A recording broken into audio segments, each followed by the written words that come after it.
Hello, everyone. Thank you for attending the Sons of Liberty District Trail to Eagle seminar. My name is Steve Sakikian, and the district chairman for Sons of Liberty. And with me are John Tumlin, the district advancement chair, and Ron Hansen, the roundtable commissioner for Sons of Liberty. So let's get right into why we're here. John, talk to us about when a scout should start their trail to Eagle. Sure thing, Steve. You've just had your Life Scout Board of Review. Congratulations, you're a Life Scout. Now's the time you start. The day after you have that Life Scout Board of Review, start working on your project and make a plan to reach Eagle in the next 6 months, especially if you're close to the age limit. Ron, when does a scout start their project? The scout should start planning and a project as soon as he's passed his Life Board of Review. He does not have to wait until he's completed all the required Eagle badges, Eagle Merit badges. Okay, so they should just start working on their project. There's a lot of work to do. They don't have to wait. John, tell us about merit badges. Okay, it's still 21 merit badges to make Eagle. There are now 14 required ones. And Citizenship in Society was added on July 1st, 2022. So that is a required merit badge now, Citizenship in Society. Some have requirements that take 3 months to complete. Well, Ron, you want to tell us about those? Sure. The three badges that take 3 months to complete: family life, personal fitness, and personal management. They all have a requirement that requires documentation of 3 months of work. So can you give us an example, like for personal fitness, what takes 3 months? So you have a series of exercises and fitness tests that you're required to do during that period. You should make a spreadsheet where you indicate what you've done, and the results, how many sit-ups, things like that. Okay, I got it. And the other two, they have similar things. We have to set up like a schedule of doing something for a 3-month period. Personal management, create a budget, income and expenses for that period. What comes in and what goes out. Very good, John. So there's another situation we have to address, which is leadership positions for Eagle. What can we talk about with leadership? Well, the leadership position is 6 months from the time you make a Life Scout. If you're in the leadership position before you make Life Scout, that time doesn't count. So when you're filling out your Eagle application, make sure your position starts the day after you make Life Scout. Also, assistant patrol leader doesn't qualify as one of these positions. So if you're an assistant patrol leader, that will not count towards Eagle. Right. So where should a scout look to find the leadership positions that are accepted? Well, they should be in the handbook, and they're also right on the Eagle application. The Eagle rank application, good. The Eagle rank application, yeah. So assistant senior patrol leader is acceptable, but not an assistant patrol leader. Right. Ron, talk to us about active service. What's meant by that, and what's the period of time? Right. You must be active in your unit, the troop, the crew, Sea Scoutship, for a period of 6 months before the day before your 18th birthday. The active service is defined by the unit, and it is flexible. If you're actively involved, say, in a sports team that's going to reduce the amount of time you can spend in your troop, that can be taken into account in your showing leadership. It does not have to be attending so many meetings and so many camping trips during that 6-month period. Thank you, Ron. So, John, tell us a little more detail. It's not just between Life and Eagle at 6 months. What are the other periods of service that you need before you even get to Life? Well, don't wait. You need 6 months of active service between Life and Eagle. You need 6 months of service between Star and Life. And you need 4 months of service between First Class and Star. That's a minimum of 16 months to get to Eagle. from the time you pass your first class board of review. And active service isn't just showing up and hanging out. Active service is measured as impact, how you affect the troop. You could show up once a month as long as you have a good positive impact and lead the troop. That's And as Ron was saying too, if you're engaged with like a sports team, or maybe you're active in music in the band, or some other activity at school where you're actively engaged there, that's an opportunity for you to provide impact too, because you can bring your scouting lessons into that other arena. So Ron, talk to us about Scout Spirit. What is Scout Spirit? Okay, Scout Spirit is demonstrating that you live by the principles of the Scout Oath and Law every day of your life, not just in scouting activities. And this is something you should have talked with your Scout leader at each one of your Scout Master conferences from second class through Life Scout. So this should be a topic you're familiar with and familiar with explaining to people how you show Scout Spirit. And including that is talking about your duty to God, which is something you should be also have spoken with your Scout leader during the Scout Master conferences. But Okay. again, it's showing this behavior all the time. Right, living the Scout Oath and Law is really what we mean by Scout Spirit. John, tell us about the Scoutmasters Conference. As Ron said, by the time they get to Life Scout, they've had a lot of Scoutmaster conferences. But is there anything that we should highlight? Well, it's going to be no different than any one of your other Scoutmaster conferences. You're meeting with your Scoutmaster, and you should highlight the activities that you've done for the last 6 months. If you wanted to keep notes and bring it with you so you can talk to the Scoutmaster and show your Scout Spirit and that you live the Scout Oath and Law and that you have impact on your troop, you should probably bring that with you so you can discuss it with them. Good idea. So let's look at the Eagle Scout Service Project in a little bit of detail now. Ron, tell us about the workbook. Where can Okay, there is a workbook that you're going to fill out. You should get the latest copy of that from scouting.org. Don't take a copy that's on a troop website or something that you found in the internet, because this document is changed from time to time and you're required to use the most recent version. So please, scouting.org, download the Eagle Service Project workbook and then read the introductory material, specifically pages 2, 3, 4, and 5, plus the proposal, page A, and the fundraising application, page B. And another section, navigating the Eagle Service Project. Reading this material before you get started will help you and facilitate completing the Eagle Service Project.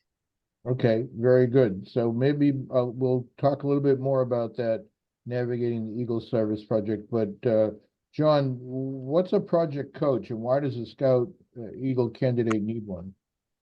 Well, the project is basically a new thing to the Eagle Scout candidate. And if he has a project coach that's been a project coach before, or someone in the troop that's designated the project coach, they can get him started and take him down the steps and keep him on track to get his project completed. So it's an adult in the troop who's had experience working with other Eagle candidates in the past, and they can help show them the ropes. Ron, what can we talk about in terms of the beneficiary of the project? What kind of organizations qualify? Which ones don't? Sure. The beneficiary is some community group that is making a positive impact in your community. So frequently we see a church, a beneficiary, a food kitchen, a conservation organization. So the pretty wide-ranging options for you there. The only group that can't be a beneficiary is Scouts BSA. You cannot do a project that benefits the Scouts. Other than that, it's pretty wide open. Okay, so you mentioned before that navigating the Eagle Scout Service Project, Ron, what is that document and what does the candidate do with it? Okay, this is going to be information that will help both the scout and the beneficiary. There's a section there that you give to the beneficiary. You ask the beneficiary to read it, discuss it with them, potentially bring in your scout leaders to talk with the beneficiary to make sure everybody's on board. They understand what you're going to do and what the scout's responsibilities are. I see. So this is what an Eagle Scout Service project is, the expectations, so that the person at this community organization that's going to benefit from the project, they have it in black and white in front of them, exactly what it's supposed to be. That sets the expectations. They don't have to depend on the scout getting it right. They've got it in black and white right in front of them. Very good. All right, let's move on to some detail within the project workbook. John, talk to us about the project workbook. What's right. the big part that we need to focus on? Well, part one, which is the project, is called the proposal. You consult with the beneficiary, or you develop your idea. Then you consult with the beneficiary, your coach, and or your unit leader to prepare the proposal section of the workbook. Okay, and so Ron, there's a little more detail here, right, in terms of the proposal, because we've got the scout troop, the scout, and the district. How does all that fit together in the proposal? Okay, when you look at the proposal portion of the workbook, there are a couple sections. The first one that you're going to see is called the project description and benefit. This is where you're going to get to describe what you want to do, what your project is. This is something, probably one of the most important parts of the proposal, because it's going to explain both to your unit and to the district committee what you want to do. Think about it carefully. It's a good idea to have somebody who's an outside reader, your parent, another scout. See if they can understand what you've written, because you want to make sure you're making a clear presentation. Okay. John, Scout is there are other parts of the workbook, right? Besides the proposal. What are the other two parts? There's the plan and the report. And briefly give us a rundown on what those two are. Well, after the proposal is approved, we don't see the project again till the board of review. So the plan needs to be filled in so we see what you're doing as the plan progresses. And the report is the end of the project, how you completed it, how it went, any problems you might have had, anything you had to change in the project, and anything else you want to include in there. So change is okay, right? If something unexpected happens, is that gonna, derail the project? It should not. Actually, we'd like to hear about changes or problems. It shows how well the scout thinks on his feet or her feet. Okay, very good. So let's get back to the proposal. Let's say that the beneficiary and the scout and the project coach are all in agreement. They like the way it looks. What are the next steps there?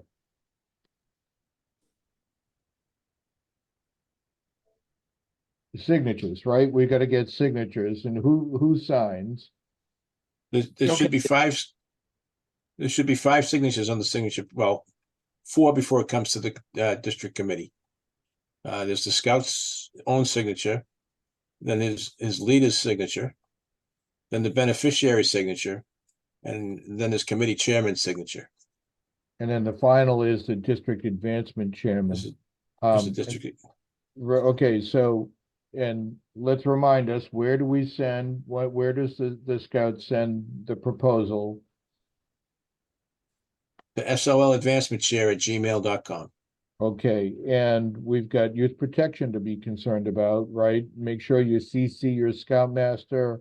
You can CC a parent or a guardian, you can CC your project coach, you can CC anybody you want to, just don't send it one-on-one to soladvancementchair@gmail.com, because that's a violation of youth protection. You probably won't get a response if that happens.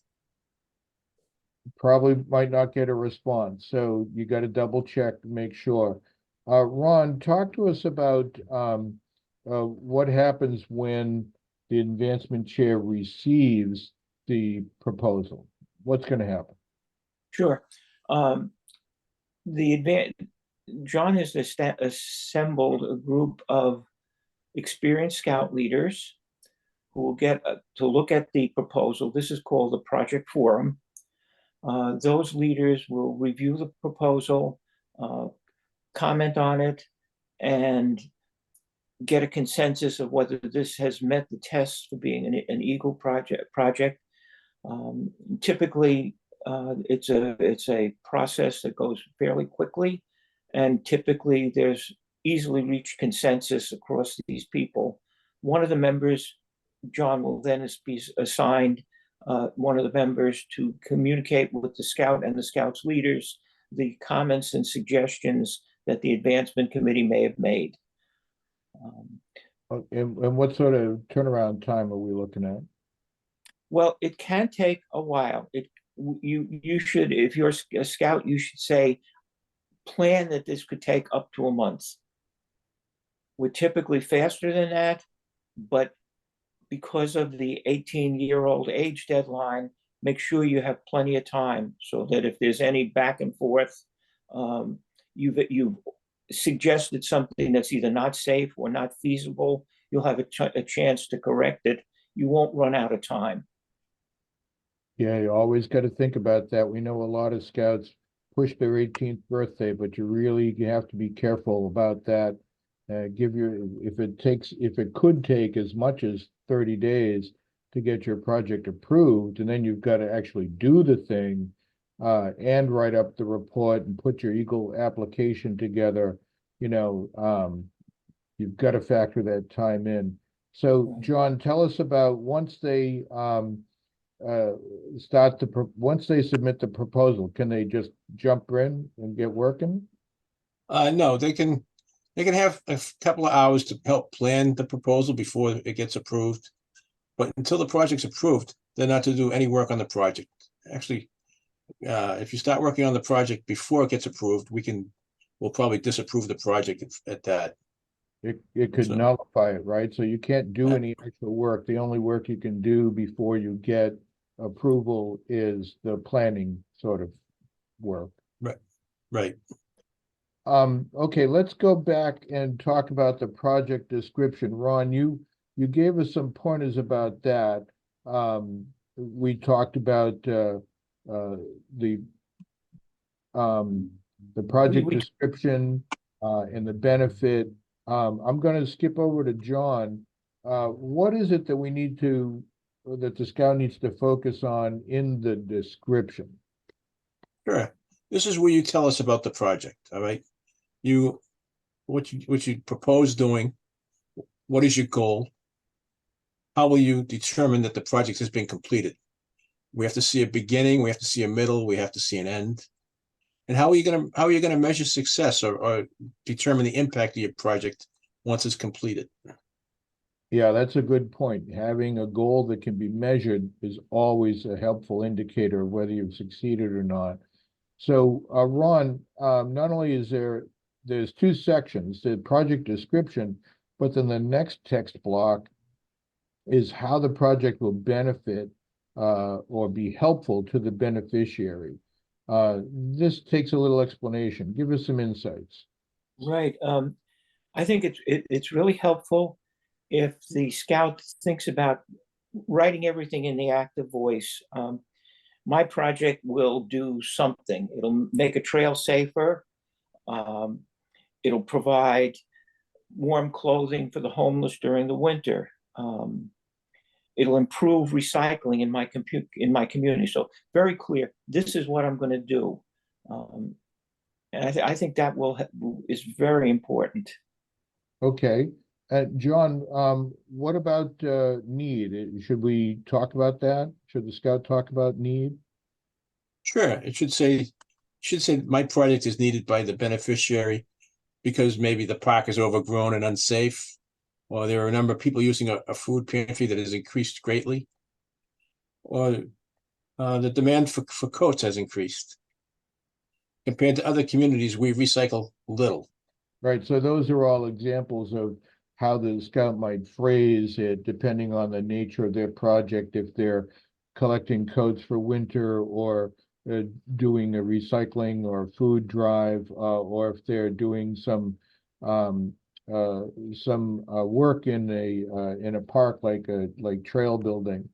And if they put it in the perspective of why it's needed, that really helps define the benefit very clearly. And Ron,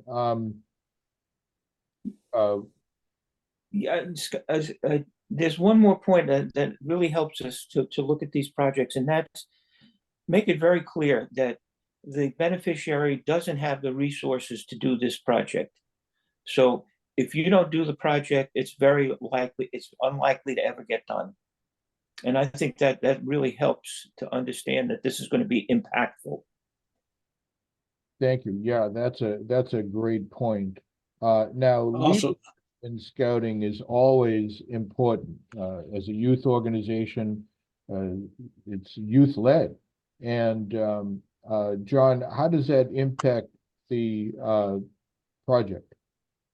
well, Steve, the service project is all about leadership. In this section, explain how you will do this. Use the active voice. I will recruit volunteers from my troop, from my school, from my neighborhood. I will plan and schedule work sessions and have them show up or delegate. I will delegate and supervise my volunteers. It's not about you doing the work. It's about you coordinating and getting the work done. You can go out and help, but it's not so much about you doing the work as you running the project. If you're doing all the work, you're not leading and you're not doing the project the right way. Because that's what leadership is, motivating, managing, and helping others accomplish a task. So Ron, there's a question in there about what will be difficult. In my years reading Eagle project proposals, this probably gives me more amusement the way scouts, what they think the most difficult thing will be. What do they need to think about when we get to that part? I think what they need to think about is how their experience and as a leader in their troop is going to prepare them to accomplish this project. They're going to think about what they have to do to coordinate, to get a group of volunteers to have the same vision that they have, to see this project to completion. Yeah, usually the answers are things like, well, it'll be difficult to get everybody to listen to me or to pay attention. Like, well, Right. so if you're prepared and you know what they need to do and you communicate that effectively, they'll pay attention, right? When you aren't prepared and you aren't sure what to do next, that's when you lose their attention. So next we have there are three sections that follow one after the other: material, supplies, and other needs. John, what can you tell us about material, supplies, and other needs? Well, the first section asks, why do you want to do this? So that's pretty self-explanatory. And the next section asks, how will you accomplish it? So the first section gets you to think about your project, and the second section gets you to answer how you're going to do it. Okay, and then it's broken down into material, supplies, and other needs. Ron, can you give us a little explanation there? At this point, you don't need to have an exact list of materials and supplies that you're going to need. But you should be able to come up with a general outline of what you need. Use the resources that are available to you. The internet will help you to gather a list of materials, say if you have to build a bench and a plan to build that bench. Or shelving, if you're going to build shelving for the church food pantry. Try to find out how others have accomplished their projects. And of course, you can certainly use the internet to get estimates of what things are going to cost. Now, these items, materials, supplies, and other needs have specific definitions. John, can you, in the project proposal, can you tell us what's the difference between materials and supplies and then other needs? Well, materials are what you need to build the project. Like wood, Supplies are what, like wood, nails, screws, and okay, supplies are what you need to support putting the project together. Maybe food for your benefit, for your workers, or drinks for your workers, or work gloves, tools. okay. And other needs might be the food and so forth, garbage Right. bags to take away the trash. Okay, now, John, keep going. Talk to me about permits and permissions. This can be confusing, I think. What's a kid supposed to know about a permit? Well, it depends on where you're building the project, but if you're building it for a town, you might need permission or a permit to do the work, and you should know this before you submit your project, because that could pretty much delay your project for 6 months, waiting for a town meeting or a town committee to say, yes, you can do this, or no, you can't do that. So make sure you know going in what it's going to take. And if you're going to need a permit, For the that town, they can tell you whether they need a permit or not, but what if it's a church or a school or some other, community organization? How do you know whether or not you need a permit? well, I think in a church or a community organization, you're gonna need more permission than a permit. Where when they sign off on your workbook saying, yes, we're gonna let you do this, they have the authority to tell you to do that. And that's the permission right there. Okay. Okay, I think that makes sense. So Ron, there's also important section here about cost estimates.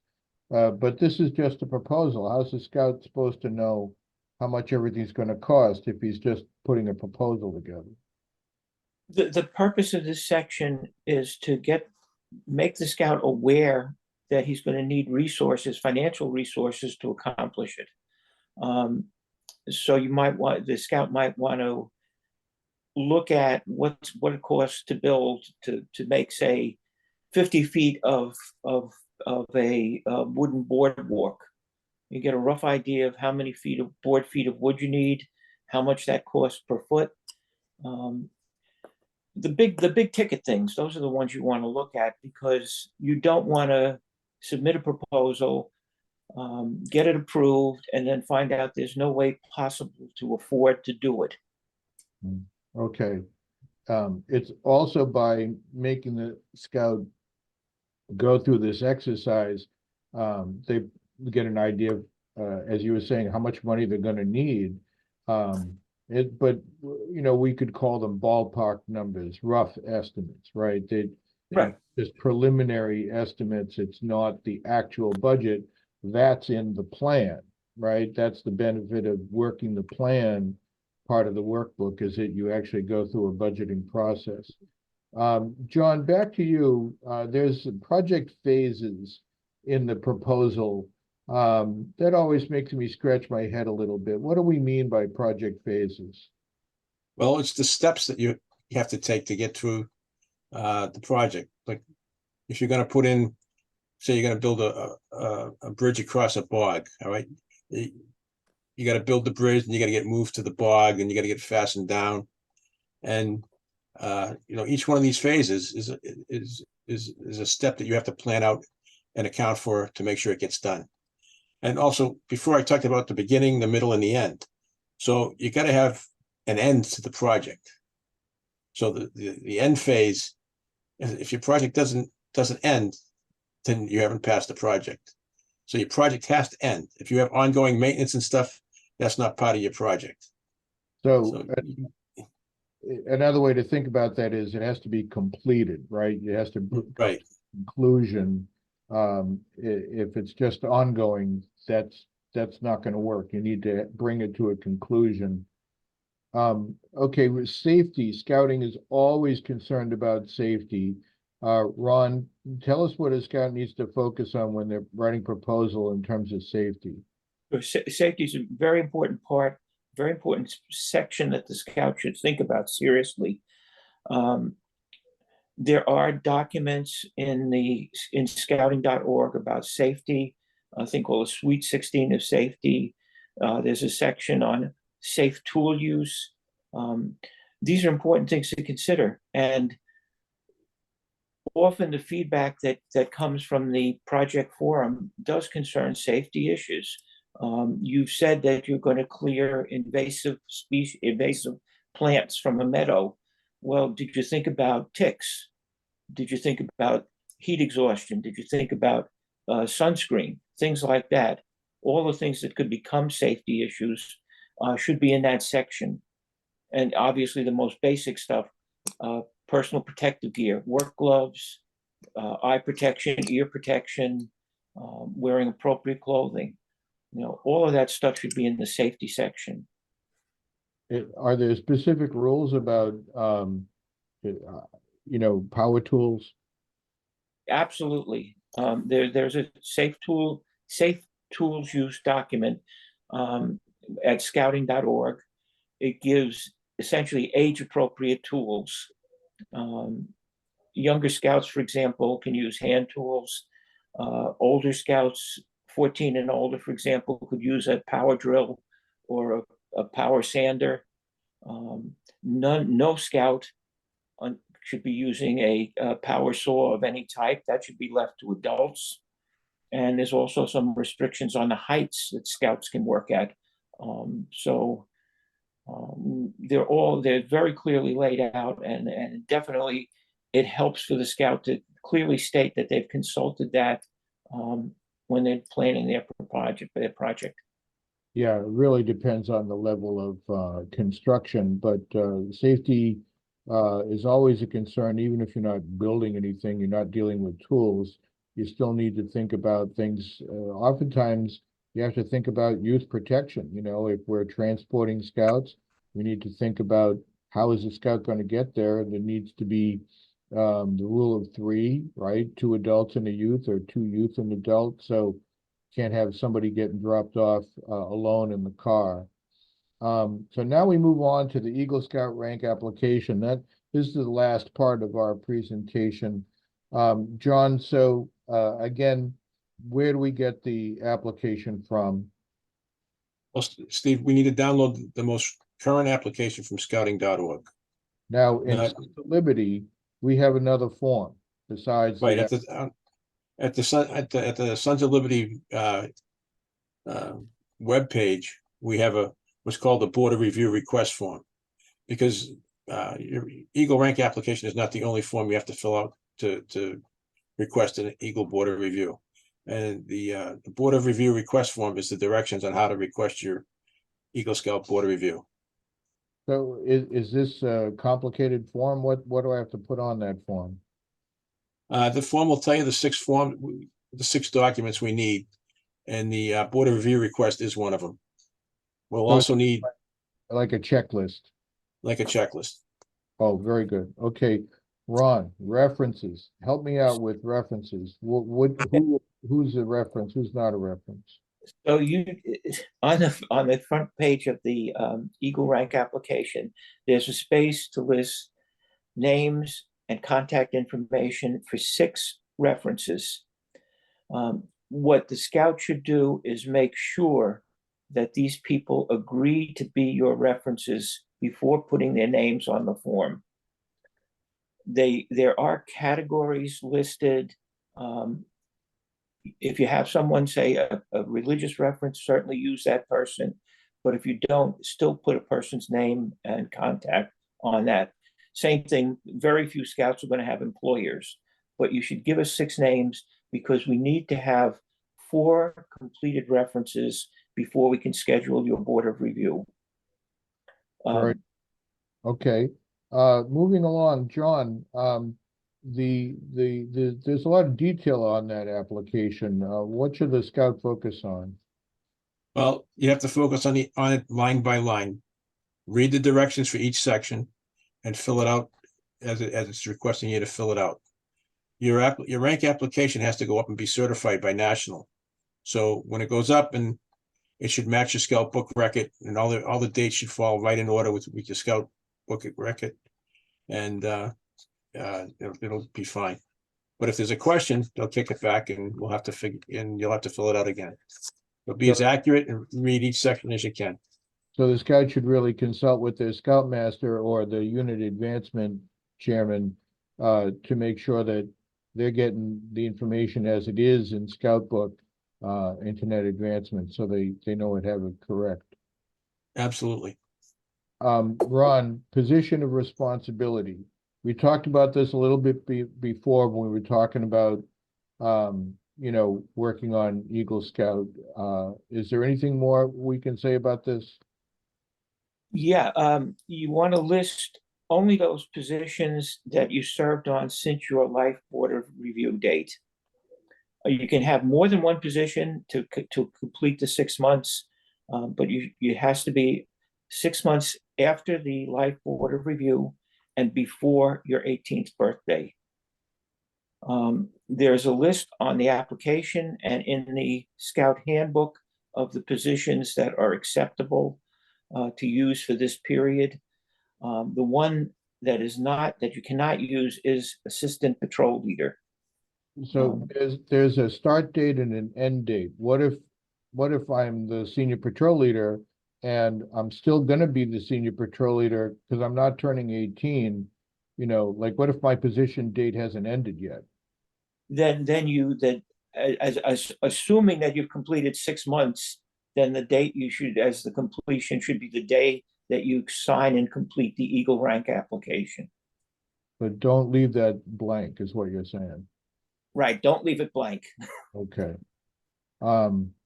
Let's see, so Mr. Tumblin, there's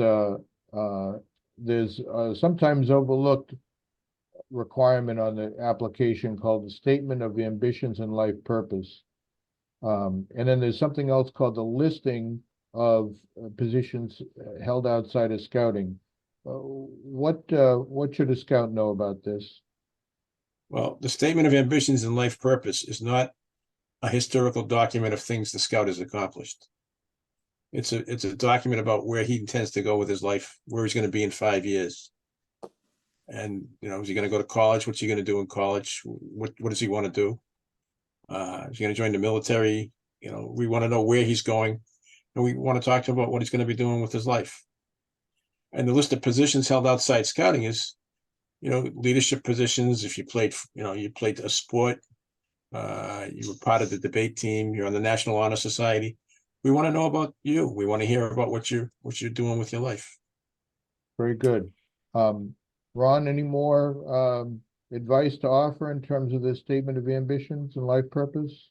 The major point is the scout should be thinking about and talking about what they see the future to be. And I know that's hard to do when you're 16 or 17 years old, but you should be thinking about that. Where are you headed? Do you think you'll ever be coming back as a scout leader? Do you think you'll continue in scouting, in venturing till you're 21? Things like that. But scouting is probably the secondary part, right? We want to know what they're interested in terms of their career, what sort of life experiences they think about having. And like you said, it's hard to know about what you want to do with the rest of your life when you're a teenager, but tell us the things you think about, when you daydream about the future. What do you see yourself doing? It doesn't have to be a hard set plan, but what are your ideas for the future? Right. Share Do them. you see yourself wanting to travel? Do you see yourself wanting to be more actively engaged in the outdoors or in conservation? Things like that. Very good. But yeah, they're vague plans at this point. So I think we've come to the end here. We've talked about creating your plan for accomplishing Eagle, working on your merit badges, the other requirements for Eagle, working on your project proposal right away. Don't wait. until you finish the merit badges. Pick a beneficiary, get moving. We talked in detail about what the project workbook requires. And we talked about the Eagle Rank application itself and how to complete that. And as we mentioned before at the beginning of the seminar, Mr. Tumblin is the District Advancement Chairman for Sons of Liberty. You can reach him at soladvancementchair@gmail.com for project approvals and to schedule your Eagle Scout Board of Review, which requires the Board of Review request form. You can see at the top of the screen here, scoutspirit.org/districts/Sons of Liberty hyphenated. That's the district page on the Spirit of Adventure website. And you can find a description of the Eagle project process, the Eagle Board of Review process, as well as a link to the Board of Review request form there. So I thank you, Mr. Tumblin and Mr. Hanson. Thank you to those who have been watching, and good luck. Goodbye now.